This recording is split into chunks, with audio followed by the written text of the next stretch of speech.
هبي أنصار الهدى عبي ركب الفدا. بسم اللہ الرحمن الرحیم نحمده ونصلی علی رسولہ الکریم اما بعد. عزیز طلبہ، آج ہفتہ واری گشت کا دن ہے. عصر بعد آپ لوگوں نے گشت کیا اور اس وقت دعوت کی بات ہوتی ہے. ماشاءاللہ بہت خوشی ہوئی کہ یہاں مدرسے میں تعلیم اور تعلم کے ساتھ درس و تدریس کے ساتھ دعوت و تبلیغ کا کام بھی ہوتا ہے.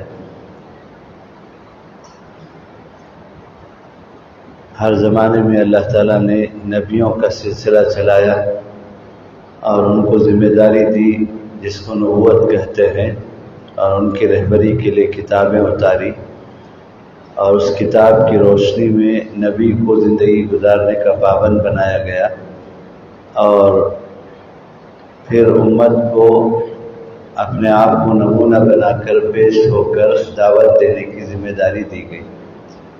آدم علیہ السلام سے لے کر عیسیٰ علیہ السلام تک یہی ہوا. کم و بیش 1.25 لاکھ انبیاء علیہ السلام کا سلسلہ چلا، اور کتاب کی رہبری کے ساتھ جو زندگی نبی کو گزار کر خود سے نمونہ بن کر پیش ہو کر امت کو دعوت دینے کی جو ذمہ داری دی گئی اس کو نبوت کہتے ہیں. اور اس شخص کو جس کو اللہ نے منتخب کیا اس ذمہ داری کے لیے اسے نبی، رسول اور پیغمبر کہتے ہیں. اور ہر زمانے میں اللہ نے کبھی نئی کتاب اتاری، کبھی پوری کتاب اتاری، کبھی جلدیں اتاری جس کو صحیفہ کہا جاتا ہے، اور کبھی ایک ہی نبی کو پوری امت کی انسانیت کی ذمہ داری دی گئی. اور خاص طور پر بنی اسرائیل میں بیک وقت کئی 100 نبی، سینکڑوں نبی ایک ہی وقت میں ہوتے تھے. علاقائی اعتبار سے، خاندانی اعتبار سے الگ الگ نبی ہوتے تھے. اور کبھی اللہ تعالیٰ نئی کتاب اتارتے تھے، اور کبھی آگے کے نبی کو پیچھے کی نبی کی کتاب ہی کو فالو کرنے کا حکم ہو جاتا تھا. ان پر کوئی نئی کتاب نہیں اتاری جاتی تھی، اور نبی کو خود اس طریقہ زندگی کے مطابق جو کتاب میں ہے، جس میں دنیا اور آخرت کی اس انسان کے لیے نجات ہے، پابند بنا کر کہ تم بھی اس طرح کی زندگی گزارو، اور نمونہ بن کر امت کو اس طریقے نجات کی طرف بلاؤ. تو جب نبیوں نے اپنی یہ ذمہ داری پوری کی اور اللہ کے بندوں کو، اللہ کے بندیوں کو اللہ کے دین کی طرف، دین کہتے ہیں اللہ نے جو کتاب کی رہبری کے ذریعے سے کامیاب طریقے زندگی اتارا اس کو دین کہتے ہیں. اور مختلف نبیوں کے زمانے میں ان کے جو امت تھی ان کو الگ الگ طریقوں سے اللہ تعالیٰ نے کتابیں اتاری، اور زندگی گزارنے کا الگ الگ طریقہ تھا. اور جب نبیوں نے اس ذمہ داری کو ادا کرتے ہوئے امت کو بلایا اس طریقے نجات کی طرف میں، تو ہر زمانے میں امت 2 حصوں میں تقسیم ہو گئی، ایک ماننے والوں کی اور ایک مخالفت کرنے والوں کی. ماننے والے ہر زمانے میں مختصر رہے، اور مخالفت کرنے والے، انکار کرنے والے ہر زمانے میں زیادہ رہے. اور ماننے والوں کو ہر زمانے میں مسلمان اور مومن کہا گیا، صرف ہم کو اور آپ کو مومن مسلم نہیں کہا گیا. ہر زمانے میں نبیوں کے ماننے والے کو، نبی کی زندگی سے اپنی زندگی کو ملانے والے، ان کو مومن اور مسلمان کہا گیا. اور جو مخالفت کرنے والے تھے ہر زمانے میں ان کو کافر و مشرک کہا گیا. اور پھر ہر زمانے میں مخالفت کرنے والوں نے اپنے وقت کے نبی کو ستانے کی پوری کوشش کی، اور مختلف شکلوں سے مختلف نبی ستائے گئے. کسی کو پھانسی دیا گیا، کسی کو چیر کر ٹکڑے کر دیا گیا، کسی کو جادو کیا گیا، کسی کو گالی گلوچ سے نوازا گیا، مختلف طریقوں سے ستایا. یہاں تک کہ سلسلہ حضرت عیسیٰ علیہ السلام تک آیا، اور عیسیٰ علیہ السلام پر پوری کتاب انجیل اتاری گئی، اور عیسیٰ علیہ السلام نے اس طریقے زندگی کے مطابق جو اللہ نے انجیل میں بتایا تھا خود زندگی گزاری، اور اللہ نے ان کو نبی بنایا، تو نمونہ بن کر اپنی قوم کو اس طریقے زندگی کی طرف بلایا۔ تو اب وہی ہوا، قوم دو حصوں میں بڑھ گئی، ایک ماننے والے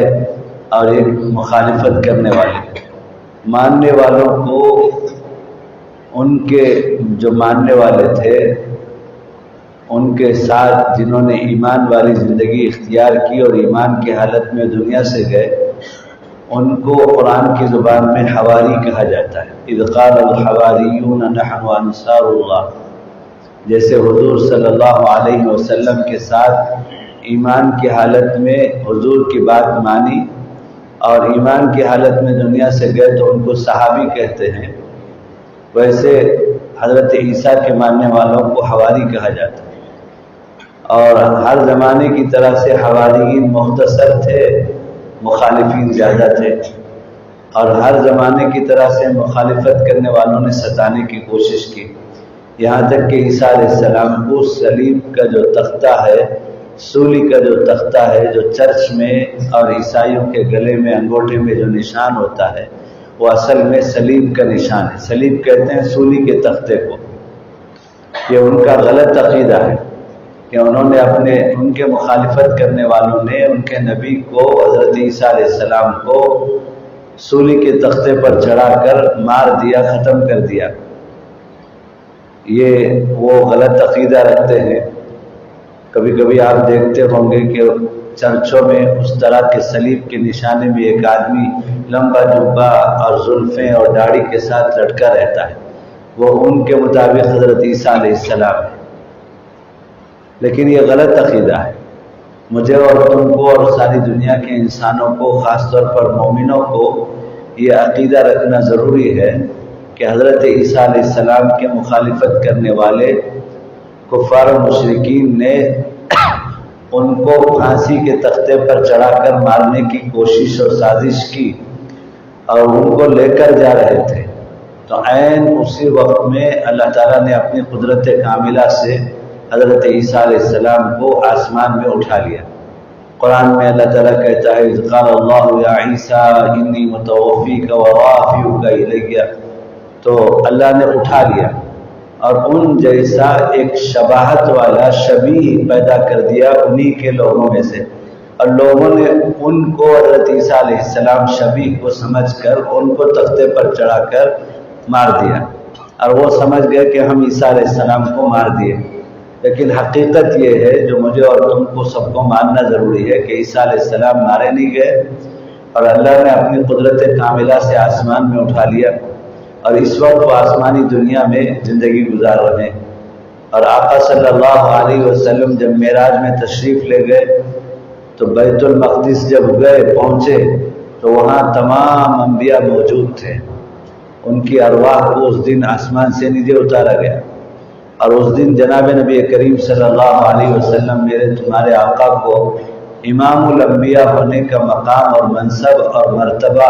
اور شرف اللہ تعالیٰ نے عطا فرمایا۔ حضرت جناب نبی کریم صلی اللہ تعالیٰ علیہ وسلم فرماتے ہیں کہ جب براق میں سوار ہو کر جبرائیل علیہ السلام کے ساتھ میں بیت المقدس کے صحن میں پہنچا تو میں نے آنکھوں سے دیکھا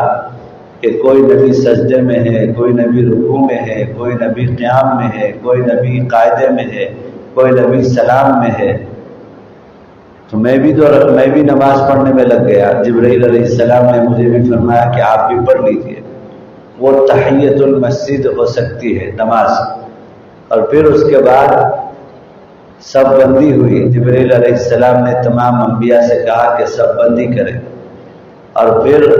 امامت کے لیے حضرت آقا صلی اللہ علیہ وسلم کو حضرت جبرائیل نے اللہ کی طرف سے فرمایا کہ اللہ کی طرف سے یہ حکم ہے کہ آپ آگے بڑھ کر امامت کریں۔ تو آپ صلی اللہ علیہ وسلم نے زمین میں تمام انبیاء کی امامت کری، اور اس دن سے آقا صلی اللہ علیہ وسلم کو یہ مقام مل گیا امام الانبیاء۔ اور اس وقت بھی حضرت عیسیٰ علیہ السلام جو آسمان میں اٹھا لیے گئے تھے، ان کی روح تمام نبیوں کی طرح سے اتری تھی، اور پھر تمام ارواح اپنی اپنی جگہوں پر چلی گئی، اور پہلے آسمان، دوسرے آسمان، تیسرے آسمان، چوتھے آسمان، پانچویں آسمان، چھٹے آسمان اور ساتویں آسمان میں انبیاء سے ملاقات ہوتی رہی۔ چوتھے آسمان میں حضرت عیسیٰ علیہ السلام سے وہاں بھی ملاقات ہوئی، اور ہم سب کو یہ عقیدہ رکھنا ضروری ہے کہ عیسیٰ علیہ السلام اٹھا لیے گئے بدن کے ساتھ زندہ، اور ابھی بھی موجود ہیں، معراج میں نیچے اتارے گئے اور چوتھے آسمان میں ملاقات ہوئی، اور پھر یہ عقیدہ رکھنا ضروری ہے کہ قیامت سے پہلے وہ اتریں گے۔ دمشق کی جامع مسجد میں، اموی مسجد کے سفید میناروں میں ہم گئے تھے، وہاں پر فرشتہ 2 فرشتوں کے سہارے سے اتریں گے، اور پھر نیچے اتر کر عیسائی لوگ اپنے دین سے ہٹ کر جو شراب، خنزیر، زنا سب کو حلال کر چکے ہیں، ان سب کی حرمت کا اعلان کریں گے، اور پھر وہاں سے ہجرت کر کے جائیں گے مدینہ منورہ، اور وہاں ان کا نکاح ہوگا اور ان کی اولاد ہوگی، اور تقریباً 40 سال وہ میرے اور آپ کے آقا صلی اللہ تعالیٰ علیہ وسلم کا لایا ہوا دین اسلام، شریعت محمدی پر عمل کرتے ہوئے زندگی گزاریں گے۔ اب وہ جو آئیں گے آسمان سے نیچے تو نبی بن کر نہیں، امتی بن کر آئیں گے، اور شریعت محمدی کی اتباع کرتے ہوئے زندگی گزاریں گے، یہاں تک کہ ان کو موت آئے گی، فطری موت، اور پھر ان کا انتقال ہو جائے گا، تو پھر ان کو شیخین اور آقا صلی اللہ علیہ وسلم کے بازو میں جو جگہ اما جان عائشہ رضی اللہ تعالیٰ عنہ کے گھر میں خالی ان کے لیے رکھی گئی ہے دفن ہونے کے لیے، وہاں دفنایا جائے گا۔ تو یہ عیسیٰ علیہ السلام کا زمانہ، اور یہ عیسیٰ علیہ السلام تک یہ سلسلہ چلا۔ اب جو مختصر تھے حواریین، جو ان کے ماننے والے تھے انجیل کے مطابق حضرت عیسیٰ کی زندگی سے اپنی زندگی ملا کر گزار رہے تھے، وہ ایک ایک کر کے دنیا سے ختم ہو گئے۔ اب رہ گئے مخالفین، کفار و مشرکین۔ تو 550 سال کا عرصہ گزرا، تو نبی کی تعلیم اور اللہ کی کتاب کی تعلیم سے زندگی ہٹ جانے کی وجہ سے یہ انسان انسانیت سے نکل کر حیوانیت میں چلا گیا، یہاں تک چلا گیا کہ زمانے جاہلیت جس کو ہم کہتے ہیں کہ باپ اپنے جنے ہوئے بچی کو زندہ قبر کھود کر ڈھکیل کر دفناتا تھا، بچی کے خون کے فوارے اس کے کپڑے میں آتے تھے، اور بچی چیختی تھی ابو جان ابو جان، لیکن وہ اتنا گر چکا تھا انسان کہ اپنی زندہ بچی کو ڈھکیل کر دفنا کر آتا تھا۔ یہاں تک کہ شمسی تاریخ کے اعتبار سے 550 سال گزر جانے کے بعد میرے اور آپ کے آقا صلی اللہ علیہ وسلم کا وجود ہوتا ہے، اور پھر آپ صلی اللہ علیہ وسلم مختلف مراحل سے، بچپنے سے، جوانی سے، اور پھر اما جان حضرت خدیجۃ الکبریٰ رضی اللہ تعالیٰ عنہ کے ساتھ نکاح کے بعد جب آپ صلی اللہ علیہ وسلم کی عمر 40 سال کی ہوتی ہے، آپ صلی اللہ علیہ وسلم کی زندگی کے لیے سیرت کا کتابیں ہمارے طلبہ عزیز مطالعہ کریں، خاص طور پر نشر الطیب فی ذکر النبی الحبیب صلی اللہ علیہ وسلم، حضرت تھانوی نے لکھا آقا صلی اللہ علیہ وسلم کے حکم سے۔ حضرت تھانوی کے ایک مرید کو کانپور میں یہ حکم ہوا کہ مولوی اشرف علی سے کہیں کہ معتبر ترین سیرت کی کتاب لکھے، تو حضرت حکیم الامت نے لکھا، ماشاءاللہ بہت بہترین کتاب ہے۔ جب سے لاک ڈاؤن شروع ہوا تھا تو روزانہ میں ایک صفحہ پڑھنے کا میرا معمول ہے عشاء کے بعد، اب 8ویں دفعہ میں اس کا مطالعہ کر رہا ہوں، میرے پاس وقت نہیں ہے، ورنہ تو میں حضور کی پوری سیرت بیان کر دیتا، اس کے لیے 2-3 گھنٹے چاہیے۔ تو اب اس وقت بہت جلدی میں نے سمیٹ لیا ہے اور نبوت کے قریب آپ کو پہنچا دیا کہ 40 سال کی جب عمر ہوئی، اما جان عائشہ خدیجۃ الکبریٰ رضی اللہ تعالیٰ عنہ ام المؤمنین کی عمر آپ صلی اللہ علیہ وسلم سے 15 سال زائد 55 سال کی عمر تھی، اور آپ صلی اللہ علیہ وسلم 40 سال کے تھے تو غار حرا میں بار بار جاتے تھے، خلوت کا مزاج ہو گیا تھا، وہاں سے بیت اللہ دیکھتے رہتے تھے، تعلق مع اللہ اور مراقبے کی کیفیت بڑھ رہی تھی۔ تو اچانک وحی کا نزول شروع ہوا، نبوت کا تاج آپ کو پہنایا گیا۔ حضرت جبرائیل علیہ السلام آئے، اقرأ بسم ربک الذی خلق کہہ کر وحی کا آغاز ہوا۔ یہ اجنبی واقعہ تھا آپ صلی اللہ علیہ وسلم کے ساتھ، تو وحی کے بوجھ کی وجہ سے تھر تھر تھر تھر کانپ رہے تھے، اور سیدھے دوڑ کر آئے اور اپنی زوجہ مطہرہ ام المؤمنین حضرت خدیجہ الکبریٰ رضی اللہ تعالی عنہا سے کہا کہ کمبل اڑائیے، زملونی زملونی، اور اسی پر یہ آیت میں اللہ نے اسی شان کے ساتھ خطاب کیا، یا ایھا المزمل، اے کملی والے۔ اور حضرت خدیجہ الکبریٰ نے تسلی دی سب سے پہلے، یہ کوئی جن یا انسان کی شرارت کا واقعہ نہیں ہے، انک لتصل الرحم، کہ آپ تو لوگوں کے ساتھ رحم کا معاملہ کرتے ہیں، انسانیت کا معاملہ کرتے ہیں، آپ کے ساتھ ہرگز کوئی شرارت یہ نہیں ہو سکتی۔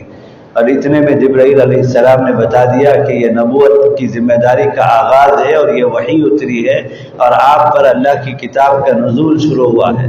دوسرے تیسرے دن پھر آیت اتر گئی، وَأَنذِرْ عَشِيرَتَكَ الْأَقْرَبِينَ، اپنے گھر والوں کو اللہ کی طرف بلاؤ۔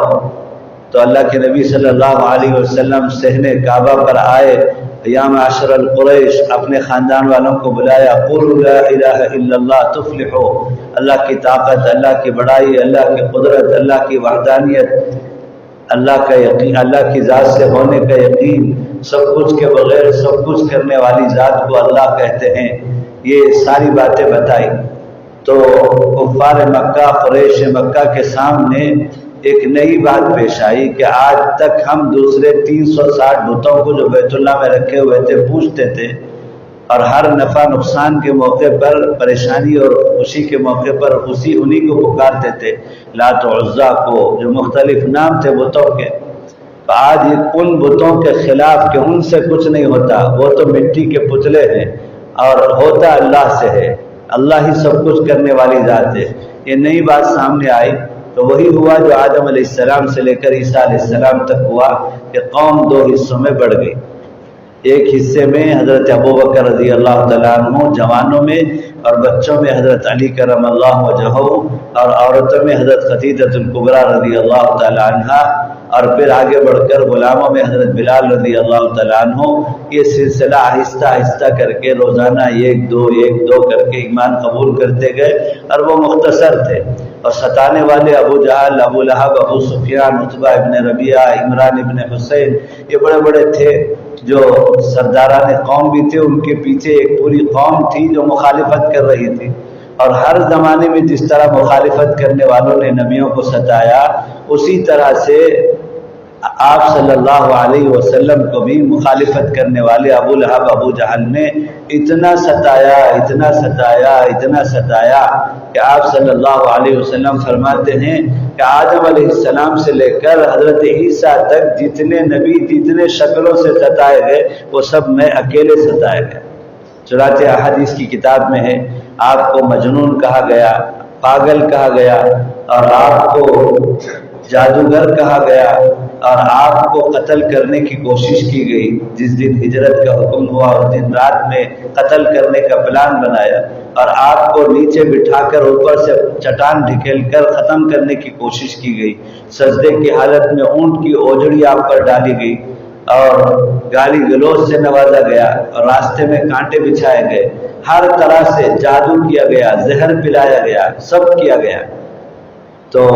یہاں تک کہ آقا صلی اللہ علیہ وسلم جمے رہے، مال پیش کیا گیا، عورت پیش کی گئی، منصب اور مقام پیش کیا گیا۔ اللہ کے نبی صلی اللہ علیہ وسلم کے ساتھ اللہ کی مدد تھی، اور آپ استقامت کے ساتھ اللہ کی طرف بلاتے رہے، اور اپنی رسالت والے عقیدے کو بتاتے رہے کہ مجھے نبی بنایا گیا ہے، میں نبی کیوں بنایا گیا، اور آخرت کی زندگی کے بارے میں بتاتے رہے۔ غیر مسلم کو ایمان میں لانے کے لیے یہ 3 پوائنٹ ہے: اللہ کی طاقت اور قدرت اور وحدانیت، اور آپ صلی اللہ علیہ وسلم کی رسالت اور بعثت اور اس کا مقصد، اور پھر آخرت کی زندگی کا عقیدہ۔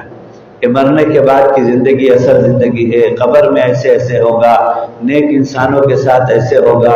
گنہگار انسانوں کے ساتھ ایسے ہوگا، پھر اس کے بعد محشر میدان میں ترازو اور نامہ اعمال کا تلنا اور پرصراط سے گزرنا، یہ ساری چیزیں، پھر اس کے بعد جنت جہنم، یہ ساری چیزیں بتائیں گے تو غیر مسلم ایمان میں داخل ہوتا ہے۔ تو اللہ کے نبی صلی اللہ علیہ وسلم ان عقیدوں کو بتانے میں جمے رہے، چونکہ آپ نبی بنا دیے گئے، نبوت کی ذمہ داری تھی، ستانے کو برداشت کرتے رہے اور ستانے کا کوئی جواب نہیں دیا۔ 13 سال اس طرح سے گزر گئے، 53 سال کی عمر ہو گئی، اور اس دن جس دن مکہ مکرمہ کے کفار کے قبیلوں نے مل کر آپ صلی اللہ علیہ وسلم کے گھر کا گھیراؤ کیا اور آپ کو قتل کرنے کی پلاننگ کری، تو اللہ نے بتا دیا۔ تو میرے دوستو، عزیز طلبہ، آقا صلی اللہ علیہ وسلم نے حضرت علی رضی اللہ تعالیٰ عنہ کو جو ہے یہ ذمہ داری دی کہ میرے پاس کفار نبوت سے پہلے بھی امانت رکھتے تھے، تو میں وہ امانت آپ حضرت علی کے حوالے کیا کہ کہیں یہ بدنامی نہ آئے کہ محمد صلی اللہ علیہ وسلم ہم لوگوں کی امانتیں لے کر چلے گئے۔ تو اس لیے ان کو چھوڑ کر آقا صلی اللہ علیہ وسلم اللہ کے حکم سے نکلے اور حضرت ابوبکر رضی اللہ تعالیٰ عنہ کے پاس آئے، جو ان کے عاشق تھے، جو انسانوں میں نبیوں کے بعد سب سے افضل ترین انسان ہیں۔ حضرت ابوبکر نے حضور کے حکم پر فوراً تیاری کری اور زاد راہ لے کر چل پڑے، اور 500 کلومیٹر کا راستہ مکہ مکرمہ سے مدینہ منورہ میں، اس زمانے میں سنگلاخ پتھر اور پہاڑوں میں، کبھی اونٹنی میں کبھی پیدل، کبھی اونٹنی میں کبھی پیدل چلتے ہوئے راستے میں غار ثور میں رکے۔ تو پیچھے سے اعلان ہوا کفار مشرکین کی طرف سے، جب صبح میں حملہ کیا، ہلہ بولا گھر پر، تو حضور نہیں تھے، اور حضور انہی کے درمیان میں سے نکلے تھے، جس کو سورہ یاسین میں اللہ تعالیٰ کہتا ہے وَجَعَلْنَا مِن بَيْنِ أَيْدِيهِمْ سَدًّا وَمِن خَلْفِهِمْ سَدًّا فَأَغْشَيْنَاهُمْ فَهُمْ لَا يُبْصِرُونَ۔ تو پھر حضرت علی نے بتایا کہ وہ تو چلے گئے اور تمہارے ہی درمیان میں سے گئے تھے۔ تو سب پشیمان ہوئے اور اعلان جاری کیا کہ جو محمد صلی اللہ علیہ وسلم کا سر مبارک یا زندہ یا مردہ لائیں گے، اس کو عرب کا سب سے بڑا انعام دیا جائے گا۔ تو سراقہ ایک شخص تھے جو پیچھے سے گھوڑے میں تعاقب کر رہے تھے، لیکن 2 مرتبہ ایسا ہوا کہ حضور صلی اللہ علیہ وسلم کو دیکھا اور ان کی اونٹنی اندر اور ان کا گھوڑا پیروں کے ساتھ جسم کے ساتھ زمین میں دھس گیا۔ تو جلدی سے انہوں نے توبہ کری، یہاں تک کہ کچھ آرام کے لیے غار ثور میں، جو درمیان میں حضور پاک صلی اللہ علیہ وسلم مکہ مکرمہ اور مدینہ منورہ کے درمیان میں ہے، وہاں آرام کے لیے حضرت ابوبکر نے نظام بنایا۔ تو خود بخود پتھر بستر کی شکل میں، چارپائی کی شکل میں پگھل کر حضور پاک صلی اللہ علیہ وسلم کے لیے تیار ہو گیا، اور پھر صفائی کری حضرت ابوبکر رضی اللہ تعالیٰ عنہ نے آقا کو باہر کھڑا کر کے، اور صفائی کے بعد اندر بلایا، اور پھر آقا صلی اللہ علیہ وسلم کو اپنے ران مبارک میں لٹایا۔ آقا صلی اللہ علیہ وسلم تھکے ہوئے تھے، اور اتنے میں دشمن آ گئے، دشمن کی آواز آ رہی تھی اندر غار میں، تو حضرت ابوبکر رضی اللہ تعالیٰ عنہ رونے لگے۔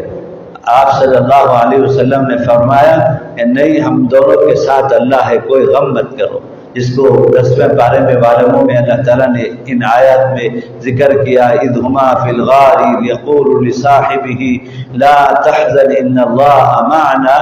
کہ دونوں ساتھی جب غار میں تھے اور دشمن کی آواز کو سن کر حضرت عمر کانپنے لگے، تو آقا صلی اللہ علیہ وسلم نے فرمایا کہ مت ڈرنا، ہمارے ساتھ تو اللہ ہے۔ اللہ تعالیٰ نے مکڑی کو حکم دیا کہ جالا بندو، اللہ تعالیٰ نے کبوتر کو حکم دیا کہ انڈا دے دو، تو دشمن نے دیکھ کر، ایک دشمن دوسرے دشمن سے یہ کہہ رہا تھا کہ اجی یہاں کوئی گھسے گا تو مکڑی کا جالا نہ ٹوٹے اور انڈا نہ ٹوٹے، کیسے ہو سکتا ہے، چلو وقت ضائع مت کرو، وہ دونوں آگے نکل جائیں گے، بھاگو یہاں سے۔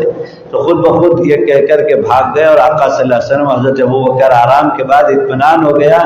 جب غلام سے، جو غلام حضرت ابوبکر کا آتا جاتا تھا اور اس کا نظام بنایا تھا حضرت ابوبکر رضی اللہ تعالیٰ عنہ نے کھانا پہنچانے کے لیے، اس نے جب بتایا کہ دشمن یہاں اطراف میں کہیں نہیں ہے، تو آقا صلی اللہ علیہ وسلم اور حضرت ابوبکر نکلے اور خرامہ کبھی پیدل کبھی سواری پہنچے قباء کے پاس میں، اور وہاں انصار مدینہ نے بچیوں نے طلع البدر علینا جو ہے یہ نظم پڑھ کر کے استقبال کیا اور وہاں آپ نے قیام فرمائے ایک ہفتے تک. پھر اس کے بعد آپ مدینہ منورہ میں گئے. انصار جو اس وقت تک مکہ مکرمہ میں آ کر بہت سارے صحابی ایمان قبول کر چکے تھے اور زیادہ ایمان کے پھیلانے کے لیے مصعب بن عمیر رضی اللہ تعالیٰ عنہ کو آقا صلی اللہ علیہ وسلم نے انصار مدینہ کے درمیان میں بھیج دیا تھا. تو ایک بڑی تعداد ہو گئی تھی. وہ سب منتظر تھے آقا پر جان فدا کرنے کے لیے. روزانہ آتے تھے. جب سے آقا صلی اللہ علیہ وسلم کے بارے میں معلوم ہوا کہ مکہ مکرمہ اللہ کے حکم سے چھوڑ کر ہجرت کا سفر شروع ہو گیا تو ہر دن آتے تھے قباء کے پاس میں, شام تک انتظار کرتے, پھر واپس چلے جاتے. اس دن جس دن پہنچے ہیں اس دن بھی مایوس ہو کر واپس گئے تو ایک یہودی کاہن تھا جو بعد میں ایمان بھی قبول کر لیا انہوں نے, اور کتابی تعلیم کے اعتبار سے وہ جانتے تھے کہ آخری پیغمبر صلی اللہ علیہ وسلم مکہ مکرمہ سے ہجرت کر کے مدینہ منورہ آنے والے ہیں. انہوں نے آواز دی کہ او انصار مدینہ آ جاؤ تمہارا مقصود آ گیا. تو وہ پلٹ کے آئے اور آقا صلی اللہ علیہ وسلم کی زیارت کی اور خوب خدمت کری اور آقا کو وہاں لے گئے اندر مدینہ منورہ میں جہاں مسجد نبوی ہے, اور اونٹنی پر آقا صلی اللہ علیہ وسلم تھے. ہر ایک صحابی کی یہ خواہش و تمنا تھی کہ آقا میرے مہمان بنے. اللہ نے آقا صلی اللہ علیہ وسلم کو دل میں بانٹ ڈالا. تو آقا صلی اللہ علیہ وسلم نے فرمایا کہ یہ میری اونٹنی معمور ہے اللہ کی طرف سے, اس کو حکم جہاں ہوگا وہ بیٹھے گی, میں وہاں اتروں گا اور ان کے مہمان بنوں گا. اونٹنی گھومتے گھومتے آئی اور حضرت ابو ایوب انصاری رضی اللہ تعالیٰ عنہ جو صحابی رسول تھے ان کے گھر کے پاس آقا صلی اللہ علیہ وسلم ٹھہرے. اونٹنی رکی اور ان کو یہ شرف حاصل ہوا, اور وہ وہی صحابی ہیں جن کے خاندان سے میرے شیخ حضرت مفتی محمود حسن صاحب گنگوئی رحمۃ اللہ علیہ بھی حسب و نسب میں اسی نسل سے ہیں, ابو ایوب انصاری رضی اللہ تعالیٰ عنہ کے. اور وہ حجۃ الوداع کے بعد اللہ کے راستے میں دعوت کے کام کے لیے دین کی اشاعت اور حفاظت کے لیے نکلے تھے. تو مدینہ منورہ سے بہت دور قسطنطنیہ میں ان کا انتقال ہوا اور وہاں ان کا مزار ابھی تک موجود ہے. اور وہی سنت ادا ہوئی میرے شیخ کے ساتھ میں بھی, چونکہ وہ ان کے نسل سے تھے تو ہندوستان میں پوری زندگی گزاری. 91 سال کی عمر ہندوستان میں گزری اور 92 سال کی عمر جب ہوئی تو یہاں سے ساؤتھ افریقہ گئے اور ساؤتھ افریقہ میں میرے شیخ کا انتقال ہوا. وہ وہاں آرام فرما رہے ہیں ہندوستان سے بہت دور اپنے مقام سے, جیسے ان کے آبا و اجداد میں سے حضرت ابو ایوب انصاری رضی اللہ تعالیٰ عنہ کی وفات گھر سے بہت دور ہوئی. حالانکہ غیر اختیاری چیز تھی, اپنے اختیار میں نہیں ہوتا آدمی کو کہ کہاں مرے, لیکن اللہ تعالیٰ ان کے اخلاص کی برکت سے ان کو ان کی نسبت کی لاج رکھ کر ان کو گھر سے بہت دور ہجرت کی حالت میں اور جو ہے مسافرت کی حالت میں, سفر کی حالت میں اللہ تعالیٰ نے دنیا سے بلایا. تو آقا صلی اللہ علیہ وسلم نے اب وہاں مسجد نبوی تعمیر کری اور اپنا گھر تعمیر کیا اور پھر سے دین کی دعوت شروع کر دی. اور مکہ مکرمہ کے مقابلے میں مدینہ منورہ میں بہت فضا ہموار تھی, دھڑا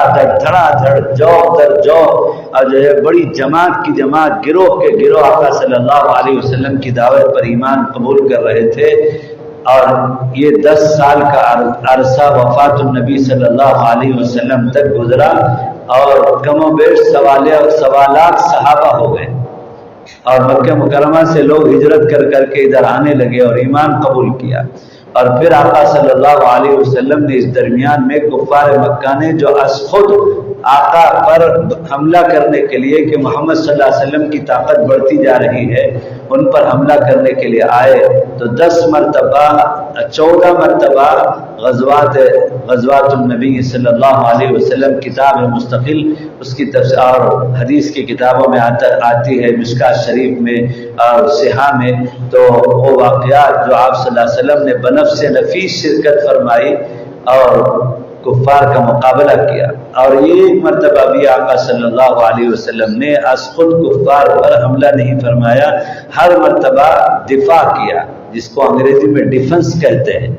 حملہ کرنے کو افنس کہتے ہیں اور دفاع کرنے کو ڈیفنس کہتے ہیں. تو جہاد کا معنی ڈیفنس ہے، افنس نہیں ہے. کفار مکہ نے ہر مرتبہ افنس کیا، حملہ کیا، تو آقا صلی اللہ علیہ وسلم نے جو ہیومن رائٹس ہے، یعنی ایک انسانی حقوق میں سے ہے کہ کوئی ہم پر حملہ کرے تو ہم اس کا دفاع کریں. وہ بیوقوف اور پاگل ہے جو کوئی آدمی کسی کو مارتا رہے تو خاموش ایسے ہی کھڑا رہے. وہ تو دفاع ضروری ہے. کوئی بھی اگر آدمی ہم پر مارے، ظلم کرے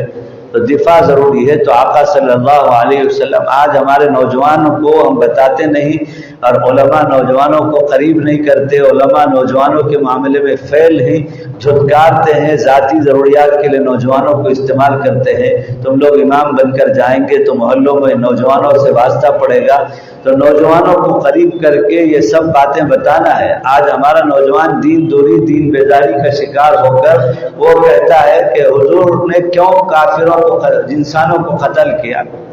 اور کافر کا مطلب ہی یہی ہے کہ اسے قتل کر کے ختم کر دو. حالانکہ آقا صلی اللہ علیہ وسلم آخری لمحے تک ایک ایک انسان کو جہنم سے جنت میں بھیجنے کی محنت کر کے گئے، اور یہ محنت امت میں منتقل کر کے گئے. ایک یہود مشرک کا جنازہ جا رہا تھا تو آقا صلی اللہ علیہ وسلم رونے لگے. صحابہ نے پوچھا یہ تو مشرک ہے؟ تو فرمایا اسی لیے تو رو رہا ہوں، جب تک زندہ تھا تو موقع تھا کہ میں اسے جہنم سے جنت کی طرف رخ دے دوں، اب تو ہمیشہ کا جہنمی بن کر چلا گیا اللہ کا ایک بندہ، اس لیے رو رہے تھے آقا صلی اللہ علیہ وسلم. تو آقا صلی اللہ علیہ وسلم کو امت کا غم اور امت کے لیے طلب، امت کے لیے تڑپ، اور امت کے لیے جو ہے اللہ کے نبی صلی اللہ علیہ وسلم ہر وقت غمگین اور فکر مند رہتے تھے. اور ان کو اپنے بچوں کا، بچیوں کا، بیویوں کا بینک بیلنس یا ان کے دنیا بنانے کی کوئی فکر نہیں تھی. آقا صلی اللہ علیہ وسلم کے بارے میں شمائل میں ہے کان متواصل الاحزان وکان دائم الفکرتی، ہمیشہ غمگین ہوتے تھے اور ہمیشہ فکر مند رہتے تھے. وہ کون سا غم تھا، وہ کون سی فکر تھی؟ وہ یہ فکر اور یہ غم تھا کہ ہر اللہ کا بندہ اور بندی جہنم کی بجائے جنت میں جانے والا بن جائے. یہ فکر آقا صلی اللہ علیہ وسلم نے صحابہ کو دیا، اور 10 مرتبہ کفار کے ہم 14 مرتبہ جو ہے 10 سال کے اندر آپ صلی اللہ علیہ وسلم پر اور صحابہ پر حملہ ہوا تو دفاع کیا. کئی صحابہ شہید ہوئے، کئی صحابیات بیوہ ہوئی، اور جو ہے جوان شہید ہوئے. اور پھر اس کے بعد یہ دین کامل و مکمل ہوا، اور آخری آیت اتری اذا جاء نصر اللہ والفتح ورأيت الناس يدخلون في دین اللہ افواجا. اب آقا صلی اللہ علیہ وسلم کو اس میں خبر دی گئی ان آیتوں میں کہ اب آپ کا کام نبوت کا پورا ہو گیا، اب آپ کے دنیا سے پردہ فرمانے کا وقت آ گیا. الیوم اکملت لکم دینکم واتممت علیکم نعمتی ورضیت لکم الاسلام دینا، کہ آج کے دن ایمان کامل و مکمل ہو گیا. حجۃ الوداع میں آقا صلی اللہ علیہ وسلم نے خطبہ دیا کہ آج کے دن سے امیر و غریب کا، کالا گورے کا کوئی فرق نہیں، اسلام میں عصبیت نہیں ہے، ہمارے پاس پیار و محبت والی زندگی ہے، غلام اور باندی کا سلسلہ ختم، اور سود کا سلسلہ ختم، شراب اور زنا سب ختم. اور آقا صلی اللہ علیہ وسلم نے تمام شریعت کی تعلیم کو دہرایا اور صحابہ سے فرمایا کہ آج جتنی باتیں آج تک تم کو دین کی پہنچ چکی ہے 23 سال کے اندر، ان سب کو آگے لوگوں تک بڑھانا تمہاری ذمہ داری ہے. تو صحابہ کرام رضوان اللہ تعالی علیہم اجمعین اس آخری حج میں جو ساتھ تھے، حج کے ارکان مکمل ہونے کے بعد اپنے اپنے رخ پر چل پڑے، اور یہاں تک کہ ہندوستان میں صحابہ کی آمد ہوئی کیرلا اور گجرات سے. ہمارے کیرلا میں سمندری راستے سے، بحری راستے سے صحابہ آئے، اور سب سے پہلی مسجد ہے قاری امیر حسن صاحب رحمہ اللہ کو میں لے کر گیا تھا، جو حضور کے حیات میں وفات سے 6 سال پہلے صحابہ نے تعمیر کر دی تھی، لکڑیوں والی مسجد. ابھی تک اسی حیت میں انوارات کے ساتھ باقی ہے. کیرلا میں کدنلور ایک جگہ ہے کاسر گوڈ کے علاقے میں، وہاں مسجد ہے. اور آقا کو اس زمانے میں ذرائع ابلاغ جس طریقے سے بھی تھے اختیار کر کے اطلاع دے دی تھی کہ ہندوستان میں ہم نے اسلام کا جھنڈا گاڑ دیا اور دین کا آغاز کر دیا، مسجد بنا دی اور لوگ اسلام میں داخل ہو رہے ہیں. صحابہ نے یہاں پہنچ کر بھی اپنی جانیں، یہاں اپنی قبریں بنائی. ہندوستان میں کئی جگہ صحابہ کی قبریں ہیں. تو یہ دین اللہ کے نبی صلی اللہ علیہ وسلم کا اتنی مشکلات کے ساتھ 13 سال تک مکی زندگی میں تمام تر مجاہدوں کے بعد، تمام تر تکالیف کے بعد آقا صلی اللہ علیہ وسلم نے اس دین کو پھیلایا، اور پھر مدینہ منورہ میں 10 سال کے بعد امت کو، چونکہ آپ آخری نبی ہیں، خاتم النبیین ہیں، قرآن کہتا ہے ما کان محمد ابا احد من رجالکم ولکن رسول اللہ وخاتم النبیین، اور آپ نے خود فرمایا انا خاتم النبیین لا نبی بعدی لو کان نبی بعدی لکان عمر، او کما قال علیہ الصلوۃ والسلام، میں آخری نبی ہوں، اب میرے بعد کوئی نبی نہیں آنے والا، چونکہ قیامت تک آپ نبی بنا کر بھیجے گئے اور آپ دنیا سے پردہ فرما گئے، تو آپ نے یہ نبوت والا کام، دعوت کا کام اپنے امتیوں کے اوپر منتقل کری۔ اب امت کا ہر فرد، مرد اور عورت داعی ہیں، یہ امت داعی امت ہے، ہر امت کے مرد عورت تک جو دین کی بات پہنچے اسے آگے بڑھانے کی ذمہ داری اس امت کے ہر فرد پر ہے۔ ہوتے ہوتے ہوتے 1400 سال گزر گئے، حضرت مولانا الیاس صاحب علیہ الرحمہ کو اللہ تعالیٰ نے منتخب فرمایا، جو ہمارے بزرگوں میں سے تھے، جو حضرت مولانا زکریا صاحب کے چچا تھے اور خسر تھے، اور حضرت کاندلہ کے رہنے والے دارالعلوم دیوبند کے ایک مایہ ناز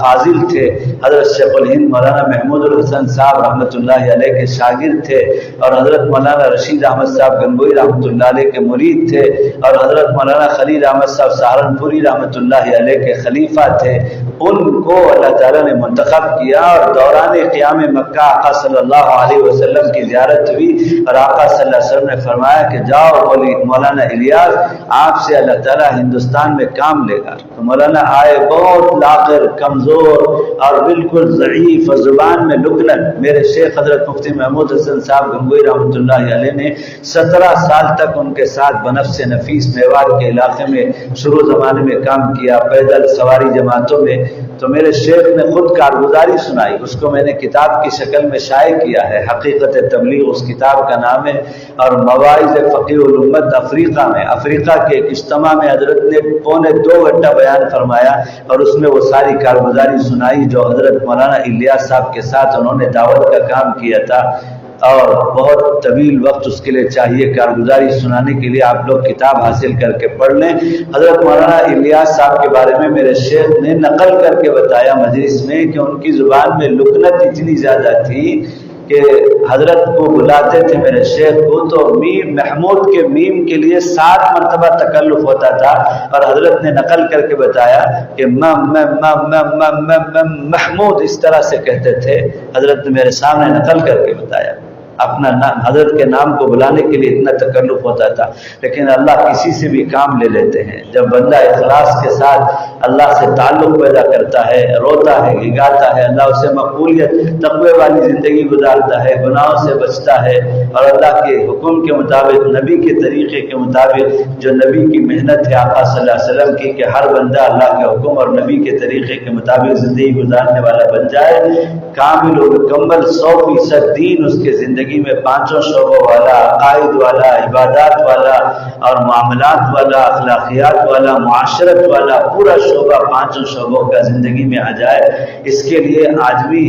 محنت کرتا ہے تو اللہ اسے قبول کرتا ہے، کام لے لیتا ہے۔ تو مولانا الیاس صاحب کبھی حضرت مدنی کے پاس، کبھی حضرت شاہ عبد القادر صاحب کے پاس، کبھی حضرت مفتی اعظم مفتی کفایت اللہ صاحب کے پاس جاتے اور روتے کہ میں تو اتنے کمزور اور لکنت کی زبان والا آدمی ہوں، مجھ سے کیسے کام ہوگا؟ آقا صلی اللہ علیہ وسلم نے اس طرح فرمایا ہے۔ تو حضرت مفتی اعظم نے فرمایا مولانا اللہ کے نبی صلی اللہ علیہ وسلم کے الفاظ پر غور کیجیے، آپ کو کام کرنے کا حکم نہیں ہو رہا ہے، بلکہ آقا صلی اللہ علیہ وسلم نے فرمایا کہ مولانا الیاس ہندوستان میں جاؤ، تم سے کام لیا جائے گا۔ یہ لیا جائے گا کا لفظ کہا جا رہا ہے، کام لینے والے تو اللہ ہے، کسی سے بھی کام لے لیتے ہیں۔ تو پھر مولانا الیاس صاحب نے سب سے پہلے میوات، جو ہمارے زمانے کا زمانے جاہلیت کے درجے میں ہندوانہ زندگی میں ڈوبے ہوئے تھے، میرے شیخ بیان کرتے ہیں، میرے شیخ کی آواز میں وہ آڈیو بھی میرے پاس موجود ہے، اور جو ہے میں کبھی کبھی سنتا ہوں اپنے ایمان میں طاقت اور تقویت اور تازگی پیدا کرنے کے لیے۔ حضرت فرماتے حال یہ تھا کہ ایک گاؤں میں بلا وجہ جھگڑا شروع ہو جاتا تھا اور خون خرابہ شروع ہو جاتا تھا میوات کے گاؤں میں، تو دو آدمی نعرہ بجاتے تھے کہ ہماری بستی میں جنگ و جدال شروع ہو گیا ہے، تو وہ آواز دوسرے گاؤں میں جاتی تھی، تو بغیر کسی وجہ کے صرف آواز سن کر یہ علامت تھی کہ آواز آئے تو تم بھی جھگڑا شروع کر دو، تو اس گاؤں میں بھی جھگڑا شروع ہو جاتا تھا۔ اس طرح دسیوں گاؤں میں جھگڑے کا تسلسل ہوتا تھا، لڑتے رہتے تھے، خون بہتا تھا، آدمی مرتے تھے، کوئی وجہ نہیں لڑنے کی، بس معمولی سی بات پر۔ یعنی انسان اتنا گر چکا تھا، ہندوؤں کے جیسے نام تھے اور ہندوؤں جیسے جو ہے تمام شکل و صورت اور شباہت تھی، دین نام کو نہیں تھا، الف با تا نہیں جانتے تھے، تو حضرت جناب نبی کریم صلی اللہ علیہ وسلم کے یہ امتی ان کی نیابت کا حق ادا کرتے ہوئے ہمارے بزرگوں میں سے حضرت مولانا الیاس صاحب نے ایک کام شروع کیا، اور تمام وقت کے بزرگوں نے ان کی تائید کی اور ساتھ دیا، اور یہ کام آگے بڑھتا رہا۔ اور حضرت مولانا الیاس صاحب کو اللہ تعالیٰ ہر موقع سے طریقہ کار الہام کرتا رہا کہ کس طرح سے کام کو آگے بڑھایا جائے۔ حضرت مولانا الیاس صاحب نے 1 دن کے لیے نکالا، پھر 3 دن کے لیے نکالا، پھر 40 دن کے لیے نکالا، پھر 4 مہینے کے لیے نکالا، پھر واپس آنے کے بعد مقامی طور پر فرمایا کہ یہ طلب اور طلب پیدا کرنے کے لیے میں تم کو ماحول سے نکال کر باہر لے جا رہا ہوں۔ واپس آ کر بقیہ دنوں میں اپنے مقام کے علماء، ائمہ اور جو ہے اہل اللہ سے جڑ کر 100% دین اپنی زندگی میں لانے کے لیے یہ طلب پیدا ہو جانے والا ایک کام ہے۔ مولانا الیاس صاحب فرماتے تھے میرا مقصد ہے اس کام سے کہ جو لوگ مدرسے میں نہیں پہنچ سکتے، جس عمر میں ہے، ان کے لیے یہ کام چلتا پھرتا مدرسہ ہے اور یہ چلتی پھرتی خانقاہ ہے۔ مولانا الیاس صاحب فرماتے تھے میرا مقصد ہے کہ اس کام کے ذریعے سے خانقاہوں کو مریدین ملے اور مدرسوں کو طلبہ ملے۔ ماشاءاللہ آج طلبہ اتنی بڑی تعداد میں جو مدرسوں میں ہیں، اگر ہم پوچھیں گے جائزہ لیں گے تو 90% طلبہ دعوت کے گھرانوں سے آئے ہوئے ہیں، ان کے والدین دعوت میں لگے ہوئے ہیں، ان کے رشتہ دار دعوت میں لگے۔ میں خود دعوت کی برکت سے عالم اور حافظ اور مفتی ہوا ہوں، ورنہ تو سوال ہی نہیں اٹھتا میرے گھرانے میں میں عالم ہو جاؤں، حافظ ہو جاؤں۔ اللہ نے دعوت کے اس کام کو میرے خسر جو بعد میں خسر ہوئے میرے گھر کے سامنے، وہ مجھے بہت پیار و محبت سے، وہ دعوت کے ذمہ دار تھے پرانے، بڑی محبت سے مجھے سمجھاتے تھے، اور کبھی کبھی ایک دن لے کر جاتے تھے میرے اسکول کے زمانے میں، یہاں تک کہ میں جب SSLC پاس ہوا تو چلنے میں گیا، اور چلے میں فضائل قرآن کی تعلیم سن سن سن سن کے میرے دل و دماغ میں یہ طے ہو گیا، رچ بس گیا کہ مجھے تو اب اسکول کی تعلیم نہیں پڑھنی ہے، مجھے اب حافظ قرآن ہونا ہے۔ تو اللہ تعالیٰ نے ادھر سے ادھر رخ پھیرا دعوت کی برکت سے۔ پھر میرے شیخ کے پاس میں گیا دیوبند میں، تو اللہ نے مجھے اپنے ولی کی صحبت عطا کی۔ تو یہ جو زندگی ہے وہ دعوت کی برکت سے، اہل اللہ کی صحبت کی برکت سے، مدرسوں کی برکت سے۔ تو اس لیے ہمارے حضرت رحمۃ اللہ علیہ نے فرمایا کہ اللہ نے اس قرب قیامت کے زمانے میں ہم کمزوروں کی رعایت کر کے مولانا الیاس صاحب کو یہ الہام کیا کہ 10واں حصہ اللہ کے راستے میں، یہ کام کا اصل مقصد دوسروں کو بلانا نہیں ہے، شکل تو دوسروں کو بلانے کی ہے، لیکن اصل مقصد اپنی ذات کی اصلاح ہے۔ اس لیے ساتھیوں کو حضرت مولانا الیاس صاحب فرماتے تھے روزانہ اپنی نیت کو ٹٹولے اور تصحیح نیت کرے کہ یہ کام میری اصلاح کے لیے ہے، میری اصلاح کے لیے، اپنی جان اپنے مال کی قربانی کے ساتھ دور اور دیر کے لیے نکل کر مسجد والے ماحول میں رہ کر مخلوق کو جا کر بلا کر اپنے ماحول سے مسجد میں لا کر ان کو دین کی باتیں سنانا، یہ شکل تھی 3 دن 40 دن اور 4 مہینے، اور اندرون کی محنت، بیرون کی محنت، اجتماع سے پہلے کی محنت، اجتماع کے بعد کی محنت، اور اپنے مستورات کی ترتیب اور اپنے مقامی کام کی ترتیب، اپنے محلے کی تعلیم، گھر کی تعلیم، محلے کا گشت، پڑوس محلے کا گشت، اور اسی طرح ہفتہ واری اجتماع عصر سے لے کر شب بیداری کے ساتھ دوسرے دن اشراق تک، اور سیرت کی کتاب حیات الصحابہ کی کتاب میں شرکت، اور پھر اسی طرح سے تقاضوں پر چلنا، یہ ساری ترتیب دعوت کی جو ہے وہ حضرت مولانا الیاس صاحب، پھر ان کے صاحبزادے حضرت جی مولانا یوسف صاحب، پھر ان کے بعد حضرت جی مولانا انعام صاحب، پھر ان کے بعد حضرت مولانا زبیر صاحب، اور اسی طرح مولانا سعد صاحب، ان کو اللہ تعالیٰ نے الہام کیا اور یہ کام پوری دنیا میں پہنچ گیا ماشاءاللہ۔ کبھی میواتیوں کے سامنے حضرت مولانا الیاس صاحب فرماتے تھے کہ ایک وقت آئے گا تم لوگ لندن میں اور امریکہ میں اور افریقہ میں جو ہے تم سے اللہ تعالیٰ ہدایت کا کام لے گا، وہاں جاؤ گے۔ تو میواتیوں کو امریکہ اور لندن اور افریقہ کا نام بھی نہیں معلوم تھا، لیکن آج اس وقت بھی میوات کی جماعتیں لندن میں موجود ہیں اور افریقہ میں موجود ہیں اور امریکہ میں موجود ہیں۔ اللہ تعالیٰ نے یہ کام پوری دنیا میں پہنچایا، لاکھوں انسان اللہ کے راستے میں اس کام سے جڑ کر کے اپنی زندگیوں کو پاکیزہ زندگی کر گئے، اور ہزاروں شرابی کبابی اولیاء بن گئے، اور بہت سارے جو ہے دعوت کے ساتھیوں نے اپنی اولاد کو مدرسے میں بھیج کر حافظ عالم اور جو ہے مفتی بنا لیا۔ ماشاءاللہ یہ کام کی برکت سے مدرسوں کی آبیاری ہے، اور یہ کام کی برکت سے خانقاہ کی آبیاری ہے۔ اب ہمارے طلبہ عزیز جو مدرسے میں پڑھ رہے ہیں ان کو ہفتے میں ایک مرتبہ اس کام میں لگانے کا آپ کے بڑے حضرت مولانا محتمم صاحب، حضرت جو ہے مولانا فاروق صاحب کا یہی مقصد ہے کہ ہم مدرسوں میں پڑھ کر عالم حافظ اور مفتی ہوتے ہیں تو کہیں دارالقضا میں جا کر قاضی بن جائیں گے یا مفسر اور محدث بن جائیں گے کسی مسند پہ بیٹھ کے، یا کسی مدرسے میں معلم بن جائیں گے، یا کسی مسجد میں امام بن جائیں گے۔ یہ تو ہے ہی ہم سے کام لے گا اللہ تعالیٰ، یہ سب دین کے کام میں لگنے کی شکلیں ہیں، لیکن اس کے ساتھ ساتھ جہاں آپ رہیں گے وہاں دعوت کے کام سے جڑیں گے انشاءاللہ۔ یہ کام کوئی آپشن نہیں ہے، اختیاری نہیں ہے کہ آپ جڑے تو جڑے، نہ جڑے تو جڑے، ایسا نہیں ہے۔ جتنے طلبہ ہیں ان سب کو ابھی سے نیت کرنا ہے، اور ابھی سے مدرسے کے اندر کے جو دعوت کا نظام ہے اس میں جڑنا ہے۔ دعوت کے اس کام کا گشتوں میں جانا اور ملاقاتیں کرنا، تعلیم میں بیٹھنا، مدرسے کے اندر جتنا نظام ہے، کہیں اجتماع یا جوڑ ہو تو وہاں مدرسے کے نظام کے تحت شرکت کرنا بشاشت کے ساتھ، اور چھٹیوں میں اللہ کے راستے میں نکلنا، 3 دن کے لیے 10 دن کے لیے جانا، یہ سب ہمارے سارے طلبہ کے لیے ضروری ہے۔ اب سے دعوت کے کام سے تعلق اور جڑیں گے تو پھر میدان میں جا کر امت کے درمیان میں کام کر پائیں گے، ورنہ تو شیطان بہکا دے گا کہ تم تو امام ہو، تم تو مفسر و محدث ہو، تم تو عالم دین ہو، تم کو جماعت میں جانے کی کیا ضرورت ہے، یہ تو عوام کے لیے ہے نا۔ یہ تو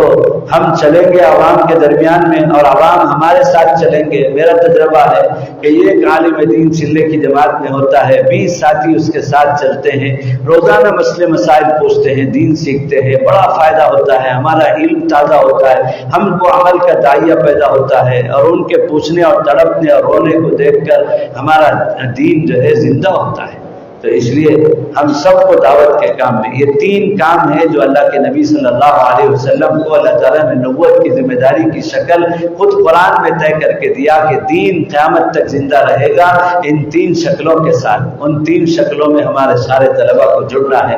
اب آج کل آپ جب باہر جائیں گے امت کے درمیان میں تو یہ 3 شکلیں الگ الگ ڈیوائڈ ہو گئے، تقسیم ہو گئے، یہ غلط ہے بالکل۔ میرے شیخ حضرت مفتی محمود حسن صاحب گنگوئی رحمۃ اللہ علیہ فرماتے تھے کہ جو ہے تینوں شکلیں آپس میں معاون ہیں، رفیق ہیں۔ حضرت فرماتے تھے رفیق بنو، فریق مت بنو۔ حضرت فرماتے تھے معاون بنو، معاند مت بنو۔ اس لیے ہم کو جیسے ماشاءاللہ مولانا فاروق صاحب دامت برکاتہم اڑیسہ میں تبلیغ والوں کے بھی بڑے ہیں، جو بھی تبلیغ والوں میں قضیہ ہوتا ہے شورا کا، نظام الدین کا، تو مولانا کے پاس آتا ہے، دونوں طرف والے آتے ہیں۔ اور اسی طرح خانقاہ والوں میں بھی حضرت بڑے ہیں، اسی طرح رابطے مدارس کے بھی حضرت صدر ہیں۔ تینوں میدان میں میرے شیخ فرماتے تھے وہ 3 میدان کو 3 تا سے یاد رکھو، الف با تا سے، تعلیم کی تا اور تبلیغ کی تا اور تزکیہ کی تا، 3 تا، تعلیم، تبلیغ اور تزکیہ۔ تزکیہ مطلب صحبت اہل اللہ ہے نا۔ تو تم سب کو علم میں خوب آخری سانس تک گہرائی پیدا کرنا ہے۔ علم حاصل کرنے کی کوئی انتہا نہیں، بس یہ تو ایک ضابطے کے درجے میں ہم تم دورے کے بعد تم کو سند دے کر فارغ کہہ کر امت کے درمیان میں بھیجا جاتا ہے، لیکن موت تک علم حاصل کرنے کا انسان طالب علم رہتا ہے، یہ سلسلہ چلتا رہے گا۔ تحصیل علم، حصول علم کا سلسلہ کبھی بند نہیں ہوتا۔ جو عالم یہاں سے فراغت کے بعد اپنے آپ کو فارغ سمجھتا ہے اس کی تنزلی شروع ہو جائے گی، حضرت انور شاہ کشمیر رحمۃ اللہ علیہ آخری دن سبق میں او جاہلو کہہ کر طلبا کو خطاب کرتے تھے، تو کسی نے پوچھا حضرت یہ تو تکمیل ہو رہی ہے، آخری سبق ہے اور آپ جاہلو کہہ رہے ہیں؟ تو حضرت فرماتے تھے میں یہی سبق دینے کے لیے کہ آج اگر انہوں نے اپنے آپ کو کامل و مکمل اور فارغ سمجھ لیا تو ان کا علم نیچے گرتا جائے گا، اس لیے میں جاہلوں کہہ کر خطاب کرتا ہوں کہ ابھی بھی تمہارے لیے جو ہے موت تک علم حاصل کرنے کا سلسلہ جاری رہے گا۔ تو تعلیم کی اور پھر تبلیغ کی دعوت و تبلیغ اپنوں میں بھی، اور ساتھیوں کو ترغیب دیں گے کہ غیروں کے سامنے بھی، اور ہم بھی غیر مسلموں کے ساتھ رہتے ہیں محلوں میں اور بازاروں میں، تو ان کو کردار سے اخلاق سے بتائیں کہ محمد صلی اللہ علیہ وسلم آقا کا امتی معاملات میں، اخلاق میں، معاشرت میں کیسے ہوتا ہے نا۔ تو اپنوں میں غیروں میں دعوت، اور پھر اسی طرح سے تزکیہ اور صحبت اولیاء اللہ والوں کی صحبت اختیار کریں گے، نفس کچلے گا، ورنہ تو عالم کو داعی کو جیسے جیسے وہ پرانا ہوتا ہے، 10-20 سال پڑھا لیتا ہے یا 10-20 سال چلے لگا لیتا ہے، تو پھر نفس حملہ کرتا ہے کہ تم تو پرانے ہو گئے، اور وہ اپنی ضد چلانا شروع کر دیتا ہے، اور انتشار، جھگڑا، منمانی اور سب ساری چیزیں شروع ہو جاتی ہیں۔ تو میں کچھ نہیں ہوں، اللہم اجعل فی عینی صغیرہ وفی اعین الناس کبیرہ۔ اے اللہ، آپ صلی اللہ علیہ وسلم نے دعا مانگی ہم سب کے لیے، اے اللہ میں تو اپنے آپ کو چھوٹا سمجھوں اور ساری دنیا میں میری مقبولیت آپ ڈال دیجئے، ساری دنیا مجھے چاہنے لگے، وہ لوگ مجھے بڑا سمجھے۔ آج الٹا ہو رہا ہے، ہم اپنے آپ کو بڑا سمجھتے ہیں اور دوسروں کو چھوٹا اور حقیر سمجھتے ہیں۔ اللہ کے نبی نے ہم کو کانسیپٹ دیا اور یہ مزاج اور ذوق دیا کہ خود کو چھوٹا سمجھو۔ یہ آتا ہے اللہ والوں کی صحبت سے، سب کچھ کے باوجود اپنے آپ کو مٹانا اور فنائیت کا مقام پیدا کرنا یہ اللہ والوں کی صحبت میں آتا ہے، اور دعوت کے کام کرنے والوں کو اور علماء کو یہ بہت ضروری ہے۔ تو تینوں شعبوں سے ہم جڑے رہیں گے موت تک انشاءاللہ، ٹھیک ہے؟ اللہ تعالیٰ توفیق عطا فرمائے۔ ماشاءاللہ بات پوری ہو گئی، ہمارے طلبہ ارادہ کر رہے ہیں مقامی کاموں میں جڑیں گے انشاءاللہ، اور چھٹیوں میں چلیں گے۔ کون کون چھٹیوں میں اللہ کے راستے میں جائیں گے؟ ارے بلا وجہ ہاتھ مت اٹھاؤ، صحیح ہاتھ اٹھاؤ کہ اب جو ہے انشاءاللہ جتنے اللہ کی طرف سے توفیق ہوگی۔ کچھ تو سو رہے ہیں مزے میں، یہ وقت سونے کا چھوڑیے، نیند کیسے آ رہی ہے؟ کہ جمعرات کے دن سویا جاتا ہے اس لیے نیند آ رہی ہے، خلاف معمول سونے کے وقت میں نیند آنی چاہیے۔ یہاں ایک گروپ سو رہا ہے، یہاں ایک گروپ سو رہا ہے، گروپ سو رہے ہیں ماشاءاللہ۔ تو اللہ کے راستے میں جائیں گے ہم انشاءاللہ، بقرعید کی چھٹی میں، ششمائی کی چھٹی میں، رمضان کی چھٹی میں۔ اللہ ہم سب کو، یہ جو ہم پڑھ رہے ہیں یہ بھی اللہ کا راستہ ہے بھائی، خالی وہی کہ وہ جاہل لوگ بولتے ہیں کہ اللہ کے راستے میں چلو، علماء کو آ کر بولتے ہیں اللہ کے راستے میں، تو ہم جو پڑھ رہے ہیں یہ بھی اللہ کا راستہ ہے، یہ بھی ایک شکل ہے اور وہ بھی ایک شکل ہے، ہم کو یہ بھی کرنا ہے وہ بھی کرنا ہے، ٹھیک ہے؟ کریں گے انشاءاللہ، موت تک لگے رہیں گے، تعلیم سے بھی لگے رہیں گے، تبلیغ سے بھی لگے رہیں گے، اور اللہ والوں سے بھی لگے رہیں گے۔ اللہ توفیق عطا فرمائے۔ یا رب صلی وسلم دائما ابدا ابدا علی حبیبک خیر الخلق کلہم۔ اے اللہ رحم کا، کرم کا معاملہ فرما، اے اللہ عفو کا، عافیت کا معاملہ فرما، اے اللہ تو رحمان رحیم ہے، بڑے بڑے پاپیوں کو معاف کرتا ہے، بار بار معاف کرنے والا ہے۔ اے اللہ ہم کو اور پوری امت مسلمہ کو معاف فرما دے۔ اے اللہ تو کریموں کا کریم ہے،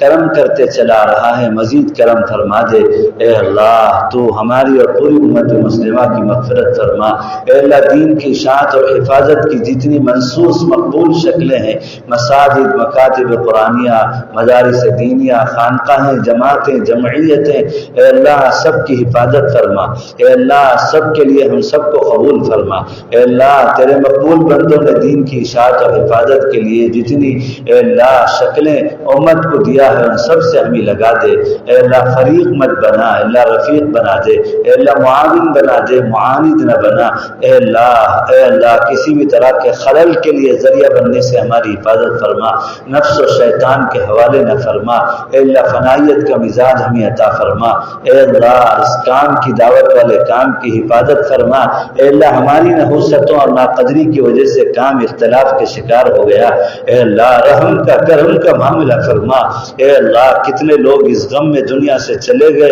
اے اللہ رحم کا کرم کا معاملہ فرما۔ اے اللہ بانیوں کے اخلاص کی لاج رکھ کر اے اللہ پھر سے امت کو مجتمع فرما دے، مدارس میں مجتمع فرما دے، جمعیت میں مجتمع فرما دے، دعوت کے کام میں مجتمع فرما دے، اے اللہ خانقاہوں میں مجتمع فرما دے، اے اللہ تفریق سے انتشار سے اے اللہ بھرپور حفاظت فرما۔ اے اللہ ہمارے سب طلباء کو اے اللہ کامل حافظ بنا، عالم ربانی بنا، مخلص داعی بنا، پورے عالم میں ہدایت کے پھیلنے، سنتوں کے ترویج کے لیے اے اللہ انسانیت کے فروغ کے لیے ہمارے طلباء کو قبول فرما لے۔ اے اللہ ایک ایک طالب علم کو حضرت مولانا الیاس صاحب بنا دے۔ اے اللہ ان کے دل میں امت کے لیے جو تڑپ اور طلب تھی، ہانڈی کی طرح سے پکنے کی آواز ان کے سینوں سے امت کے غم میں روتے ہوئے جو آتی تھی، اے اللہ وہ غم وہ فکر جو نبوی غم ہے، نبوی فکر ہے، ہمارے سارے طلباء عزیز کو عطا فرما دے۔ اے اللہ ہم سب کو عطا فرما دے۔ اے اللہ یہ جان یہ مال تیری دی ہوئی نعمتیں ہیں،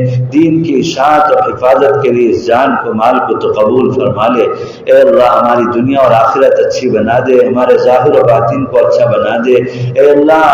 ہمیں جسمانی روحانی صحت عطا فرما دے۔ اے اللہ پورے عالم میں اس وقت جہاں جہاں جماعتیں چل رہی ہیں، اے اللہ اندرون میں بیرون میں اس کام میں لگی ہوئی ہیں، اللہ ان سب کی اے اللہ چلنے کو بے انتہا قبول فرما، ان سب کی اصلاح فرما، اور ان کے چلنے کی اور حرکت کے نتیجے میں پورے عالم میں ہدایت کو عام فرما دے۔ اے اللہ سنتوں کو عام فرما دے، انسانیت کو عام فرما دے۔ اے اللہ نبی کریم صلی اللہ تعالی علیہ وسلم نے جتنی خیر مانگا وہ ہمیں اور پوری امت مسلمہ کو عطا فرما۔ اے اللہ نبی کریم صلی اللہ تعالی علیہ وسلم نے جتنے شرور سے پناہ مانگی، ہمیں اور پوری امت مسلمہ کو ان تمام شرور سے پناہ عطا فرما۔ وصلی اللہ تعالی علی خیر اللہ